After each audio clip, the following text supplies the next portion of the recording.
Sutherland Springs, I'm told, is a very tight-knit community, very small friends and neighbors surrounding you, where churches are the center point of this community. First Baptist Church in particular, it's the only food pantry in town, so a place whose doors are open to anyone who may be in need of help any time of day or night. The one witness I spoke to, who was a cashier at a gas station just across the street, said it was her understanding that this was in the middle of the church service when the shooting occurred, when she heard what she estimated to be 20 shots fired in very quick succession around 11:30 local time this morning in Sutherland Springs. And this church actually records each of its services, posts them to a YouTube channel for other members of the community and congregation to view at their leisure. And as I looked at that video from last week's service and scrubbed through a couple from weeks before, you can see the size of that church. It's not a very large building, but a very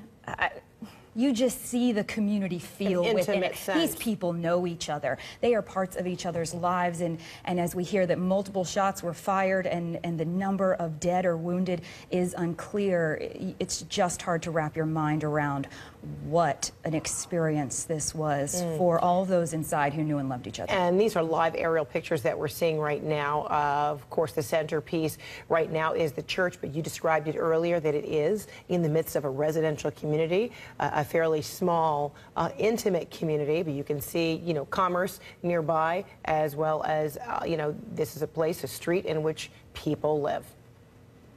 A highway right there. It will be very interesting to learn how this chase ensued and how far. I'm told it was not very far at all that this chase led officers to the encounter with the suspect, very quickly coming to an end after police responded to the scene. So then is that implying that the shooter was in a vehicle, led this chase as opposed to a foot chase? When we talk about these neighboring counties, Wilson and Guadalupe County, or is this a distance that's so close that this person could be on foot running, or was this a vehicular chase?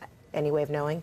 I don't have the information to confirm either way there. You would have to imagine it was vehicular if you're able to cross county lines, especially considering how quickly that subject was apprehended in that manner.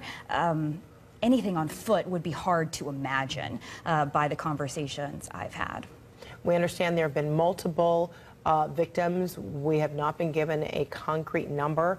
Earlier, we did report there were 4 helicopters that were seen in the general vicinity.